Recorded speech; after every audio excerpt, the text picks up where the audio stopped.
Bonjour à tous et merci de nous retrouver sur Béni TV. L'eau coule en Afrique, mais elle n'est pas toujours accessible ou exploitée.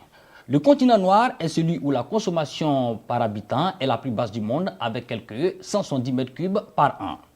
L'Afrique subsaharienne est confrontée à un stress hydrique. Environ plus de 300 millions de personnes n'ont pas accès à l'eau potable, soit un tiers de la population africaine. Et pourtant, les ressources existent. Alors, pour parler des défis du secteur de l'eau et des politiques mises en place pour faire face à cette problématique, nous recevons à ce numéro de Perspective Afrique un acteur majeur de l'eau en Afrique, M. Sylvain Huchet. Bonjour. Bonjour. Vous êtes le secrétaire général de l'Association africaine de l'eau. Vous êtes aussi co-auteur d'un ouvrage collectif consacré à l'eau en Afrique, intitulé L'Afrique et l'eau, un ouvrage de plus de 360 pages. Merci d'avoir répondu à notre invitation. Ça me fait plaisir. Bien avant d'aborder ce sujet, je vous propose de suivre la réaction de M. Gorebi Huye, journaliste économique à Fraternité Matin. On a coutume de dire que l'eau est source de vie. Et donc forcément, lorsqu'on parle de l'eau, on parle de la vie. L'Afrique est riche en ressources en eau, mais elle n'utilise qu'à peine 4% de ce potentiel hydraulique. L'enjeu aujourd'hui, c'est de faire en sorte que ce potentiel important en ressources hydrauliques soit suffisamment exploité de sorte qu'il puisse aider ce potentiel au développement économique, social et même démographique du pays, du continent. En février dernier, du 17 au 21, des experts se sont retrouvés à Abidjan pour réfléchir à la problématique, à la façon dont il fallait optimiser les ressources en eau, de sorte que l'Afrique ne soit pas contrainte à attendre des productions agricoles de l'extérieur et qu'elle soit à même de s'autosuffire. Les réflexions ont été importantes et je pense qu'au niveau d'Abidjan, les experts ont exploré les voies et moyens nécessaires pour doter l'Afrique en ressources exploitables, parce qu'il peut y avoir de la disponibilité en ressources en eau, mais il y a tout un mécanisme pour que ces ressources-là soient utilisables, soit pour produire de l'électricité, soit pour faire la culture irriguée, mais également bien d'autres choses. L'eau non facturée faisait également partie des problématiques qui ont réuni pendant près de 4 jours, dans le mois de février, les experts ici. Faire en sorte que depuis la production de l'eau dans les stations des sociétés de production d'eau jusqu'à la consommation dans les ménages, qu'il y ait moins de pertes possibles. Vous convenez avec moi que même dans la capitale économique à Abidjan, tous les quartiers ne sont pas approvisionnés en eau, alors qu'il y a des quartiers où des pertes sont considérables. Il y a 2 ou 3 jours de cela, dans un quartier résidentiel à Abidjan, il y a eu une casse d'une conduite d'eau et qui est restée pendant près de 24 heures.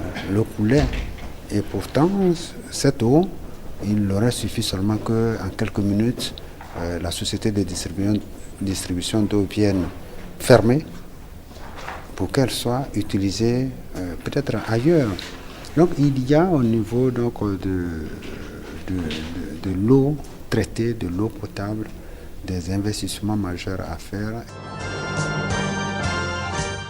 Voilà, c'était la réaction de Gorebi Huye, journaliste chargé des questions économiques et financières à Fraternité Matin, le quotidien ivoirien d'information générale. Monsieur Huchet, vous pouvez à tout moment commenter les propos de Gorebi Huye. En tant que secrétaire général de l'Association africaine de l'eau, quel regard portez-vous sur la situation de l'eau en Afrique? La situation de l'eau en Afrique est remarquable par le fait qu'il y a beaucoup d'eau. L'Afrique ne souffre pas de manque d'eau. Il y a près de 5400 milliards de mètres cubes qui circulent de manière continue dans les différents aspects du continent. Donc l'Afrique a énormément de lacs et de fleuves, et l'Afrique a 5400 milliards de mètres cubes d'eau par an. Malheureusement, le problème qui se pose, c'est que 4% seulement de cette ressource est utilisée dans le cadre de l'énergie, dans le cadre de l'agriculture et dans le cadre de l'eau potable. Et cela est assez faible. Ce qu'il faut dire aussi, c'est que l'eau est inégalement répartie dans les pays africains. Et ça, cela cause pas mal de problèmes. Les pays au-dessus du Sahara supportent des stress hydriques et des pénuries, on en parlera tout à l'heure. Les pays au sud du Sahara ont beaucoup d'eau, mais n'ont pas forcément les équipements nécessaires pour amener l'eau vers les populations. La problématique des objectifs du millénium pour l'Afrique, considérant les OMD pour l'eau, l'atteinte de ces OMD ont été faites depuis 2013 de manière globale dans le monde. Mais il s'agit là de savoir que pour l'Afrique, seulement 26 pays sont en voie d'atteindre ces objectifs-là à ce jour. Et les difficultés d'accès à l'eau potable sur le continent africain sont de 3 ordres. Premièrement, il s'agit de problèmes d'urbanisation. La population africaine est aujourd'hui d'environ 1 milliard. En 2015, nous serons autour de 1,150 milliard et en 2050, environ 2 milliards de personnes. Et l'urbanisation, le niveau d'urbanisation en Afrique est de près de 40%. Mais son taux de croissance des populations au niveau urbain est de près de 4%, ce qui le met au plus haut niveau de croissance des populations dans le monde. Et cela veut dire quoi? Cela veut dire que nous allons, d'ici 2020, avoir à compter plus d'une dizaine de mégacités et de près de 5 millions d'habitants et plus de 700 villes autour de 100 000 habitants. Comme exemple, Lagos, par exemple, en 2020, sera peuplé de 12,4 millions d'habitants. Le RDC, Kinshasa, RDC, sera peuplé d'environ 12,8 milliards. Et une des grandes villes aussi, le Caire, en Égypte, près de 12,5 milliards. Alors, comme vous le dites, effectivement, l'Afrique a des difficultés, mais les ressources existent. Vous l'indiquez tout à l'heure, on a aujourd'hui en Afrique plus de 17 grands fleuves, une centaine de lacs et de très importantes nappes phréatiques. Comment concrètement capitaliser, profiter de ces ressources? Ben, écoutez, il faut forcément qu'on puisse trouver des moyens de financer des infrastructures pour amener cette eau, pour la traiter et l'amener aux populations. Et là réside le deuxième problème, la deuxième difficulté d'accès à l'eau potable en Afrique, le financement des infrastructures. Okay. Il faut savoir que dans la vision africaine de l'eau, les institutions financières ont estimé à près de 20 milliards de dollars par an pour atteindre un niveau d'accès aux populations d'ici 2025. C'est la vision africaine de l'eau. 20 milliards de dollars, ce n'est pas quelque chose de facile à trouver. Et il s'agit aujourd'hui non seulement de rechercher les ressources financières en elles-mêmes, mais aussi de voir avec les institutions financières pour trouver des moyens plus simples pour pouvoir obtenir ces ressources financières-là, pour pouvoir faire ces infrastructures. Ok, on a assisté en février dernier au 17e congrès de l'Association africaine de l'eau qui s'est déroulé précisément du 17 au 20 février 2014 à Abidjan, la capitale économique de la Côte d'Ivoire. Quels ont été les enjeux de cette rencontre régionale, de ce congrès? Le thème du congrès au départ, bien sûr, c'est la mobilisation de ressources et la gouvernance de l'eau et de l'assainissement en Afrique. Donc ce thème a été identifié par le Conseil scientifique et technique de l'Association africaine de l'eau pour essayer de mettre en exergue un certain nombre de points spécifiques du secteur de l'eau. Et on peut dire que le Congrès a amené à faire ressortir 4 points spécifiques. Le premier point, c'est les financements. Nous avons eu à discuter lors de ce congrès avec les institutions financières pour voir comment améliorer les procédures de financement du secteur en lui-même. L'eau est un bien commercial et aussi un bien social. Et non seulement ça, l'eau est un droit humain depuis que les Nations Unies, en 2010, ont déclaré l'eau comme un bien humain. Et il s'agit maintenant de faire comprendre au secteur financier qu'il est nécessaire de revoir les procédures de financement du secteur de l'eau. Ce n'est pas les mines, ce n'est pas les hydrocarbures, donc il faut revoir un peu les procédures afin de faciliter et de mettre en avant, en priorité, les besoins d'investissement dans le secteur de l'eau. Est-ce que vous avez des garanties concernant ce point des financiers présents à ce congrès? Il y a eu beaucoup de structures présentes. Il y a eu la Banque africaine de développement, il y a eu la Banque mondiale, il y a eu l'AFD, il y a eu un certain nombre d'autres structures financières. Et pour l'instant, nous avons échangé. Ça a été une des conclusions du symposium que nous avons organisé sur le financement. Donc nous espérons que dans les années à venir, nous pourrions avoir des solutions à ce problème. Mais quand on suit un peu les discours des uns et des autres, est-ce que vous avez espoir que, par exemple, la BAD fera sa part d'investissement? La BAD a bien sûr sa facilité africaine de l'eau, qui est un département de la Banque africaine de développement qui est focalisé sur le financement des infrastructures et des renforcements des capacités dans le secteur de l'eau et qui fait beaucoup pour le secteur de l'eau en Afrique. Donc je pense que les choses devraient éventuellement aller mieux dans les années à venir. Ok, alors quand vous parlez de gouvernance, qu'est-ce qui a mis en cause? Le management des sociétés d'eau? Ben écoutez, plusieurs choses sont mises en cause. Il y a le management des sociétés d'eau, pour lequel nous, au niveau de l'Association africaine de l'eau, nous nous efforçons de diffuser les bonnes pratiques, nous nous efforçons de renforcer les capacités des sociétés d'eau afin qu'elles améliorent leur performance.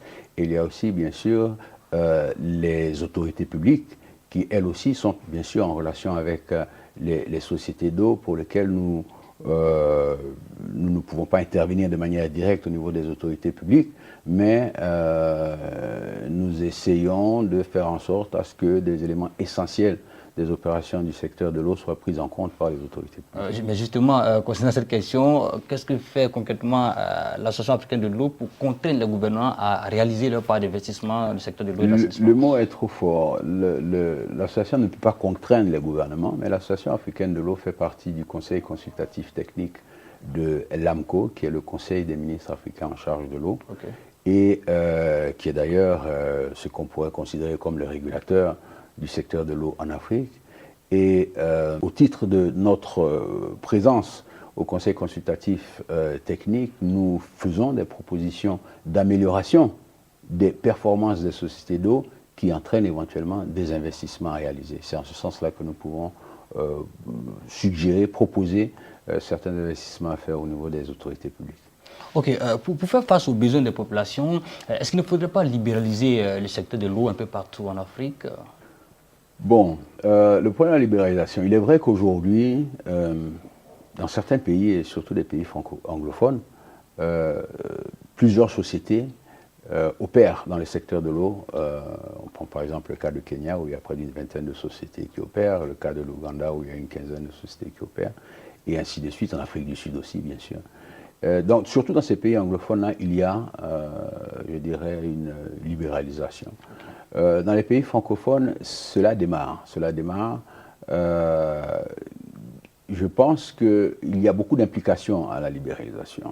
Dans nos pays, dans certains de nos pays, bien sûr, c'est une situation monopolistique qui est en jeu, et l'État a, bien sûr, un certain contrôle sur la société qui agit ainsi. Mais si nous parlons de libéralisation, nous parlons alors de plusieurs opérateurs qui travaillent dans le secteur dans un pays. Il faut qu'il y ait quand même une régulation, un régulateur assez fort qui puisse protéger les acquis ou les droits des populations par rapport à ces différents opérateurs qui sont en jeu, mais aussi que ces régulateurs puissent vérifier le travail fait par ces différents opérateurs, et ceci est important. Il y a aussi, bien sûr, le renforcement des capacités de ceux qui seront en charge dans les zones où des opérateurs privés opèrent.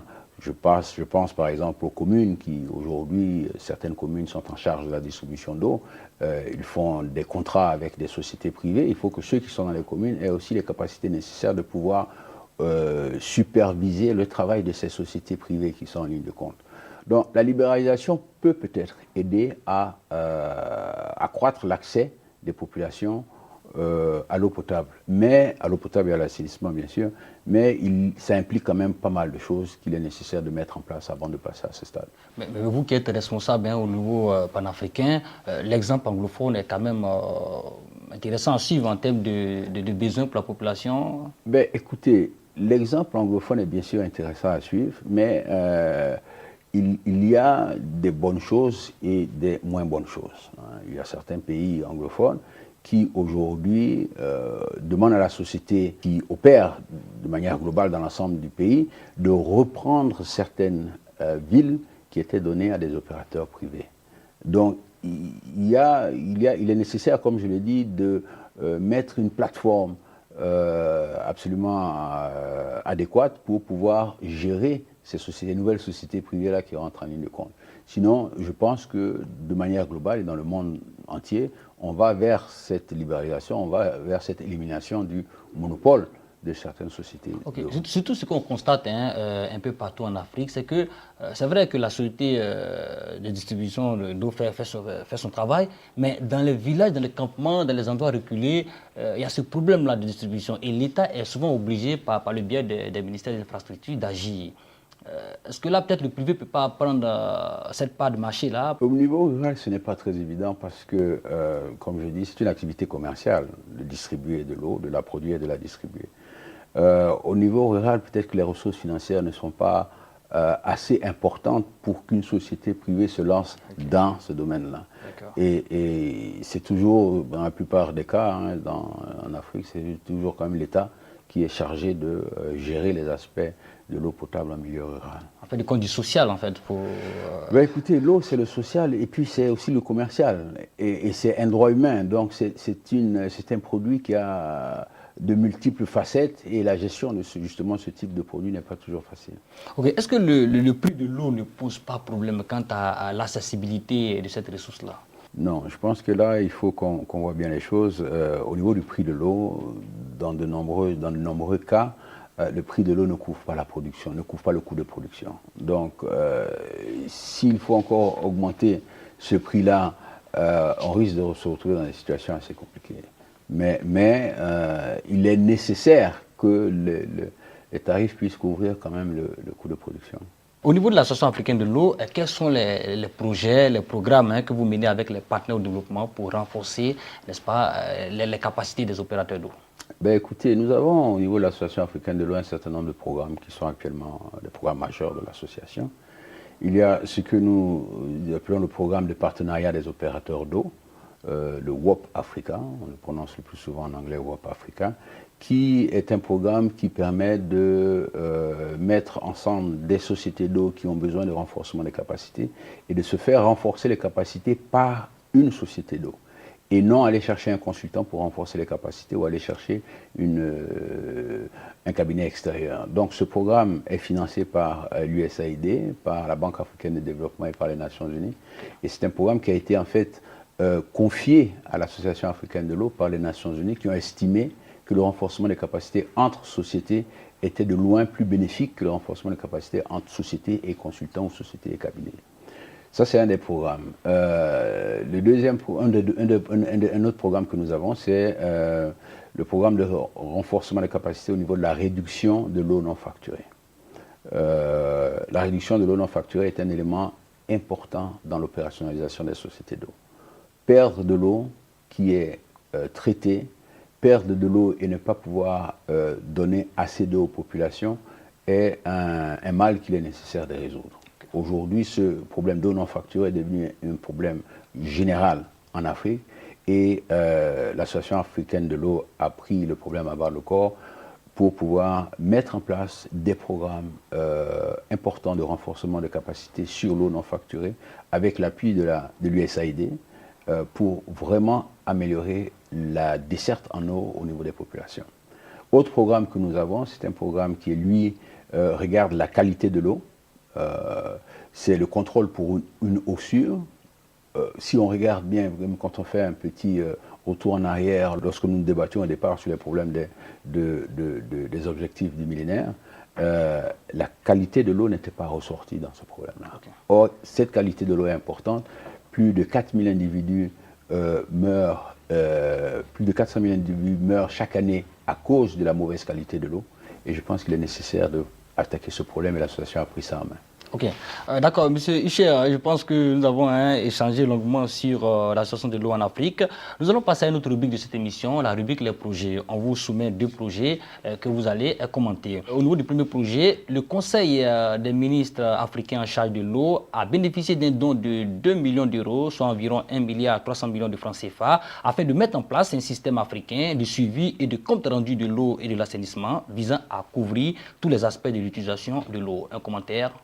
Oui, je crois que c'est important. Nous connaissons bien ce programme parce que nous étions impliqués en tant que membres actifs dans la réalisation de ce programme. Il s'agit effectivement de pouvoir faire en sorte à ce qu'on puisse monitorer, contrôler l'évolution de l'eau dans les pays africains. Et pour ça, il faut mettre en place des structures dans les pays africains qui remontent l'information au niveau central afin qu'on puisse voir de quel côté évolue le secteur de l'eau et de l'assainissement en Afrique. Concernant le second projet, il s'agit de l'Algérie qui a lancé en 2005 un programme national qui prévoit la réalisation de 43 stations de dessalement d'eau de mer à l'horizon 2019, ce qui représenterait 10% de l'alimentation en eau potable du pays.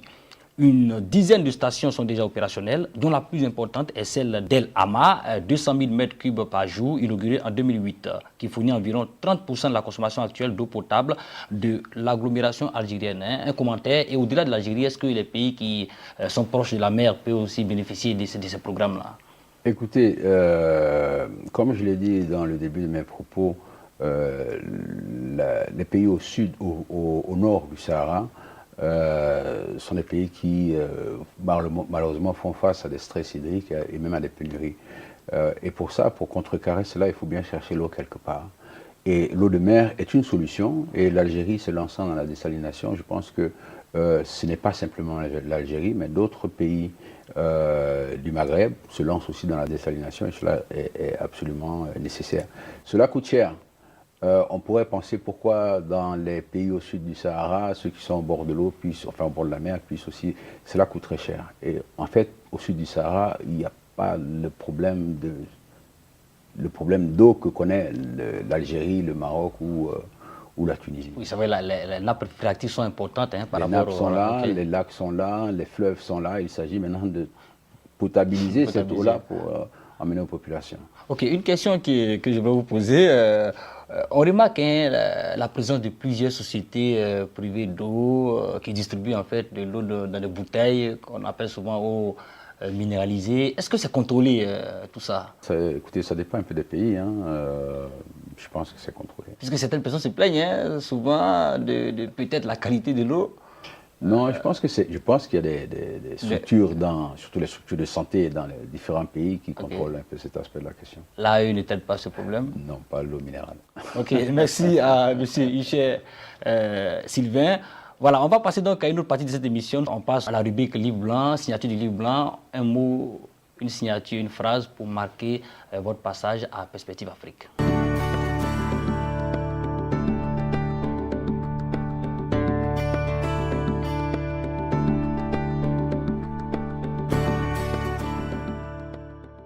Voilà, vous allez partager le fruit de votre réflexion aux téléspectateurs de Béni TV.